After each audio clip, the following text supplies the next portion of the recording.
votre émission chrétienne L'œuvre d'affranchir l'homme désormais et ajoute à ses abonnés de YouTube 2 rubriques, à savoir sur les faits sociaux, vous aurez des émissions qui vous parleront des problèmes conjugaux, enfants de la rue, comme il m'a appelé Chégué, hygiène dans la rue, les émissions concernant les activités promotionnelles entre autres la beauté, la sculpture, la cuisine congolaise et la couture. Et à ce qui concerne le divertissement, vous aurez à suivre les théâtres, le sport et la publicité.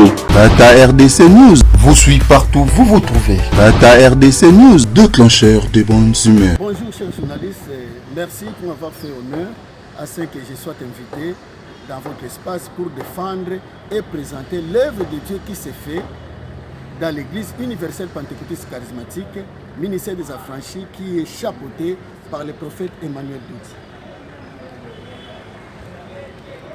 L'église universelle pentecôtiste charismatique célèbre les fêtes parce que dès le commencement, avant même que l'homme ne soit créé, avant même que Adam ne soit créé, Dieu avait déjà institué les fêtes, parce qu'il y en a nombreux.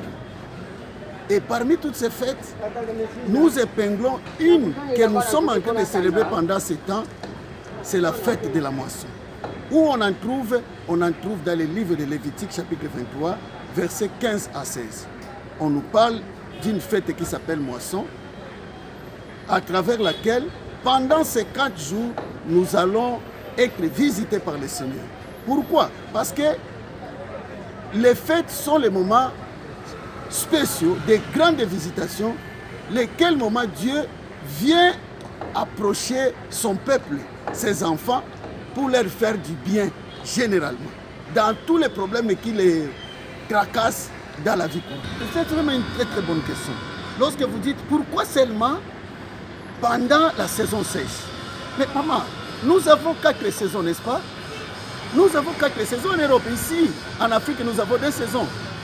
La saison sèche et la saison de pluie. Voyez. Maintenant, c'est une très bonne question. C'est là où il y a les problèmes. Ce n'est pas la célébration de la fête de la moisson ou de toutes les fêtes ne dépendent pas de la saison sèche ou quoi. Ça dépend du calendrier. Or, si vous constatez bien, tous les grands courants des religions ont des calendriers. Les musulmans ont leur calendrier qui s'appelle le calendrier lunaire.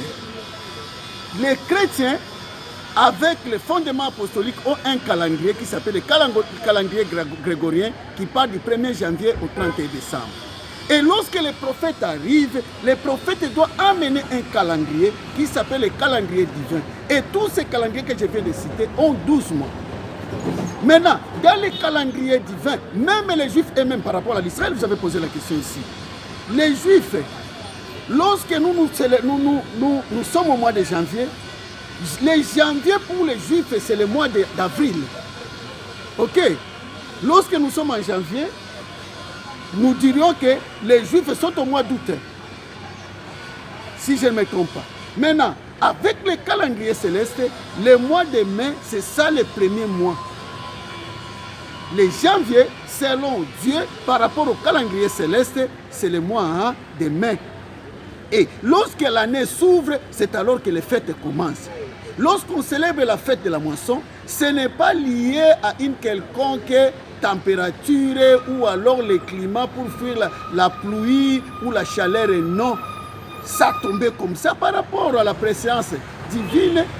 C'est une longue prière qui nécessite que les conditions aussi soient réunies pour faciliter son peuple. Ce n'est pas parce que nous célébrons la Pâque, ok? Nous célébrons le sabbat, nous célébrons le pain sans levain, nous célébrons l'expiation, nous célébrons le tabernacle. Est-ce que nous fuyons la pluie ou le soleil? Non. Dans la Bible, oui, parce que c'est cette date-là, du 28, après la célébration de la première gerbe, qui est une fête d'un seul jour seulement, au lendemain du sabbat, là, nous commençons la moisson. Et donc, la moisson commence chaque 28. Il y a d'autres années où ça commence au 28. Il y a d'autres années où ça commence le 2 juin. Ce n'est pas par rapport à la pluie ou à la sécheresse, non. On n'est pas là. Par rapport aux autres, oui, la question est fondée. Pourquoi? Parce que nous sommes pendant la saison sèche. Si vous voyez, vous allez voir une multiplication des activités spirituelles. C'est par rapport à la chair. Dieu n'a rien à voir. Toute église qui ne célèbre pas la moisson pendant ce temps, tout ce qu'ils sont en train de faire là, Dieu n'a rien à voir. C'est une perte du temps et voilà, perte du temps pour les enfants de Dieu. Mais parce que c'est le serviteur qui devrait éclairer ce peuple. Lorsque les serviteurs sont ignorants, et le peuple, que fera-t-il? Merci pour la question. La fête n'a pas été donnée pour les affranchis. Ça, c'est pour les courants chrétiens. Je prends les courants islamiques. Le ramadan n'a pas été donné à un courant. Les musulmans sont divisés. Il y a les sunnites, il y a les chiites, il y a les alaouites. Et tout, ils ont des courants différents. Mais lorsqu'ils arrivent au moment du ramadan, tout le monde est d'accord. Ils célèbrent le ramadan. Mais ce qui est chaotique pour les chrétiens, il y a de ceux-là qui font ceci, les autres s'abstiennent. Même concernant la fête de la naissance, de la nativité, qui est communément appelée Noël. Vous constaterez qu'il y a de ceux-là qui acceptent de célébrer la fête de la nativité et d'autres qui disent que non. Or, cette fête-là est mentionnée dans la Bible. Et même la date, est-ce que Jésus est né un certain 24 décembre? Oui, ça y est dans la Bible. Mais parce que les gens s'improvisent serviteurs. Les gens s'improvisent chefs spirituels. Comment ils célèbreront? C'est une fête où tous les chrétiens doivent les célébrer au même titre que les musulmans lorsqu'ils observent le ramadan. Et s'ils avaient la connaissance, parce que la Bible, selon Louis II, est constituée de 66 livres. Nous devons observer la Bible de Genèse chapitre 1 au commencement jusqu'à Apocalypse. Chapitre 21, je pense au verset 22, je suis l'alpha et l'oméga. Tous les versets doivent être observés. Parce qu'il est dit, c'est lui qui enlèvera, moi aussi, je retrancherai, j'enlèverai. C'est lui qui augmentera, et moi j'augmenterai. Une église digne de son nom doit observer la fête. Si cette église-là, en termes d'une église, elle n'observe pas la fête, elle n'est pas une église. Elle n'est pas une église. C'est un regroupement de gens qui cherchent, je ne sais pas, à gagner la vie sur la terre. Mais au ciel, ils n'ont pas de place. Merci, vraiment merci. Awa nazolo banalingala. Ndeko mwasi ndeko mobali, bisika nyoso zali. Oza na Kinshasa, oza na Brazza, oza na Gabon, oza na Cameroun. Bref, oza na Afrique centrale. Oza même en Europe. Nous avons des gens ici qui ont quitté Londres, qui sont avec nous ici. Pendant ce temps, les cieux sont grandement ouverts. Le ciel est ouvert. Yaka. Depuis le 28 mai, le ciel était ouvert pour la célébration de la fête de la moisson. Lorsque Jacob fouillait son grand frère pour aller vers son oncle là-bas, il est arrivé à Luz, là où il avait passé la nuit.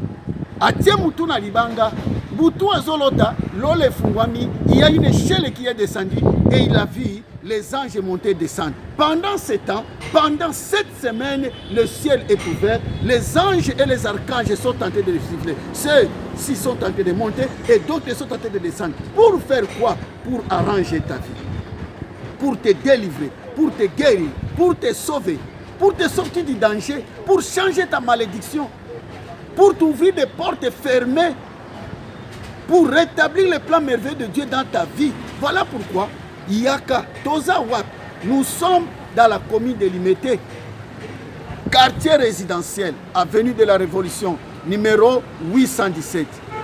Yaka, nous sommes là, les portes sont grandement ouvertes pour quiconque se donne. Venez même par curiosité. Yaka même par curiosité. Yako Tala, Ndenge Mutumoko Yembaki.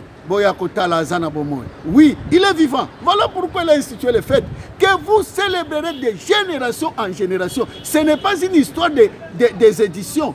Au moins que biloko ya ba édition, ma fille, ezali création ya batu.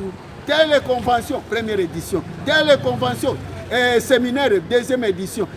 Les éditions sont des œuvres humaines, tandis que la fête, ou les fêtes de l'Éternel, ce ne sont pas les fêtes d'un pasteur ni d'un prophète, ce sont les fêtes de l'Éternel.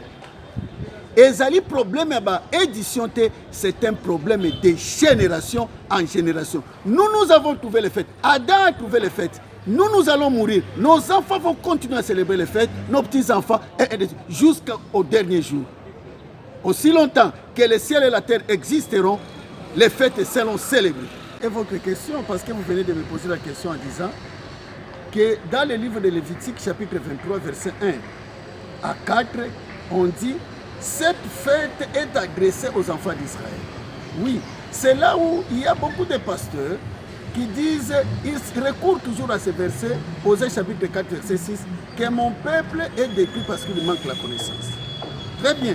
Mais la personne elle-même qui dit là que mon peuple est détruit parce qu'il manque la connaissance, elle-même n'a pas la connaissance. Parce que si elle avait la connaissance en termes d'une personne, elle ne dirait pas ça. Dieu a commencé l'œuvre quelque part. Lorsqu'on parle premièrement de la création, on voit les jardins d'Éden. On ne voit ni le Congo, on ne voit ni l'Israël, on ne voit ni la France, on ne voit ni les États-Unis. On voit quelque part un espace où Dieu devrait commencer l'œuvre. Et l'œuvre de Dieu dans sa suite a deux grandes étapes. Il y a une étape qui est réservée aux enfants d'Israël, parce que Dieu a commencé avec les enfants d'Israël. Il a choisi une nation, comme il a choisi un espace qui s'appelle Éden. À travers les nations aussi, il a choisi une nation qui s'appelle l'Israël, par laquelle il devrait commencer son œuvre. Et Moïse n'a pas servi, tout en sachant que l'Israël, tout ce qui s'est fait dans l'Israël, c'est la préfiguration de l'Église qui viendra. Vous voyez, maintenant, parce que Dieu avait commencé avec l'Israël, et Moïse avait reçu la mission de sortir l'Israël de l'esclavagisme, il fallait que ces versets, premièrement, soient adressés à l'Israël, parce que c'est Moïse qui chapeautait pendant ce temps pour sortir les enfants d'Israël de l'esclavage égyptien.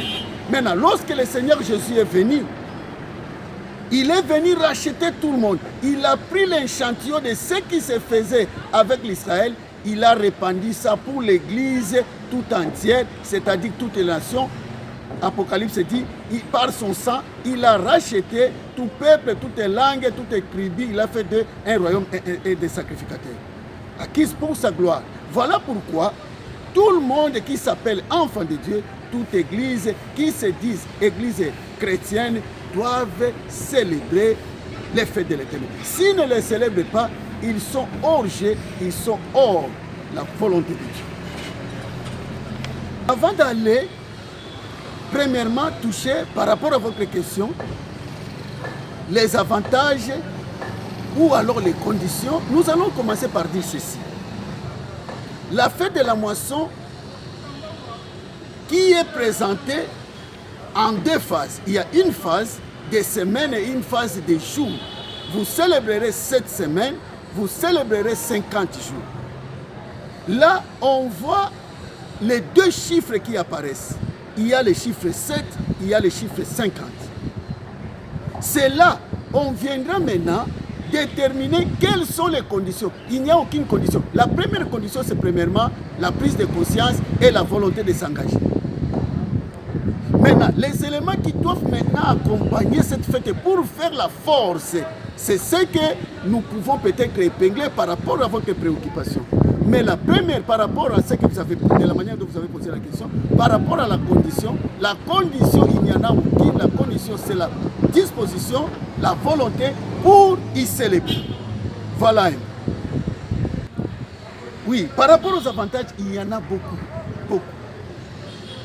Premièrement, la Bible dit ceci, lorsque l'Éternel visite une nation, il laisse l'abondance. Quelle est l'abondance qu'il laisse? La bénédiction, la joie, la grandeur, le salut, la délivrance. S'il faut parler de la délivrance totale et parfaite, l'une des choses, si pas l'un des éléments qui donne cours à la délivrance totale et parfaite de l'homme, c'est aussi la moisson. Parce que les chiffres 50 qui représentent les jubilés, Le plus le chiffre 50 qui représente l'effusion par la Pentecôte et le chiffre 7 selon Dieu qui est la plénitude, l'homme doit accéder aux choses. Et dans cette fête-là, l'homme n'a pas un exercice à faire. L'homme n'a pas de prières multipliées à faire. L'homme se présente et il présente ses problèmes. Il y a maintenant les moissonneurs. Les gens ou les esprits que Dieu a disposés pendant ce temps pour qu'ils entrent dans la vie de l'homme qui est naturellement qualifié de champ. Parce que l'homme doit être le champ de Dieu. Ésaïe 61 dit ceci. Il a fait de nous une plantation acquise pour sa gloire. Et dans les plantations, ou dans la plantation de Dieu, toute chose plantée doit être bonne. Et ce qui n'est pas bon doit être déraciné, enlevé, pour que l'homme retrouve son état originel d'une pureté du corps, du cœur, de l'âme et de l'esprit. Voilà la nature. Même dans la globalité de la fête de la moisson. Ne pas célébrer cette fête-là, c'est premièrement empêcher aux enfants de Dieu, qui disent enfants de Dieu, d'expérimenter la gloire, d'expérimenter les moments précieux, capital, avec leur Seigneur, avec leur Dieu en qui ils ont crié. Ne pas les célébrer, c'est empêcher même la délivrance pour aboutir à la perdition. Parce que ceux-là, c'est des fêtes ou c'est des églises qui ne célèbrent pas les fêtes, je pourrais même dire qu'ils n'auront pas accès à la vie éternelle. Non, parce que la délivrance n'y sera pas complète. Merci pour cette question, ma fille. Le problème, c'est quoi? Les serviteurs ont des difficultés. Ils lisent la Bible, mais ayant en quête ou en manque, en carence de la révélation, ils ne savent pas quel verset utiliser, où et à quoi ça sert, cette verset, quand est-ce qu'on va l'utiliser. Matthieu chapitre 13, verset 24 dit ceci. Si vous commencez par le verset 1, Dieu, Jésus, avec les disciples, il parlait des paraboles. Il leur avait présenté toutes ces paraboles. Il y avait un homme qui faisait chemin faisant, il jetait les semences, tout ça, et de la manière dont chacune des semences avait poussé de la manière de la terre sur la terre où elle a été jetée. Après, les disciples vont lui demander, qu'est-ce que tu voulais dire par rapport à ce que tu nous as présenté en public? Il dira aux disciples ceci. Ces vérités-là n'étaient pas réservées pour ce peuple-là. Mais vous avez droit à connaître la profondeur. C'est alors qu'il va encore donner une autre parabole. En disant que nous, il y avait quelqu'un qui avait un champ. Dans son champ, on avait planté de bonnes choses. Curieusement, en pleine journée, lorsque les serviteurs sont allés pour entretenir les champs, ils vont trouver alors qu'il y a d'autres semences, des mauvaises semences qui ont poussé. Ils vont repartir voir les chefs ou les patrons, les propriétaires du champ, pour lui dire, nous sommes allés au champ. Ce que nous avons planté n'était pas seulement ce que nous avons trouvé. Il y a d'autres semences, d'autres plantes qui ont poussé là-bas, qui ne sont pas bonnes, ce sont des ivraies, qui peuvent même détruire ce que du bon que nous avons planté. Veux-tu que nous puissions les déraciner? Le Seigneur va leur dire, non, ne le faites pas. Laissez croître l'une et l'autre. Au moment de la moisson, il n'a pas dit aux ouvriers d'aller faire. Il dit, au moment de la moisson, j'enverrai les moissonneurs. Ils iront déraciner, moissonner, et livrer et les blés. Les blés seront rassemblés pour être mis dans les greniers. Et l'ivraie sera rassemblé pour être jeté au feu. Et lorsque nous recourons maintenant au grand moment de la vie spirituelle par rapport à la marche de l'église, nous trouvons que l'église ne peut pas vivre sans qu'il y ait des fêtes. Et nous allons trouver une fête qui s'appelle la moisson. Et la moisson, c'est le moment de récolte. Qui récolte? Ce n'est pas l'homme, c'est Dieu. Parce qu'il y a des opérations à ce stade-là. Il y a Dieu qui récolte, il y a l'homme qui récolte. Alléluia. Il y a l'homme qui sème, il y a Dieu aussi qui sème. Dieu récolte quoi? Dieu récolte ce qui est mauvais dans la vie de l'homme.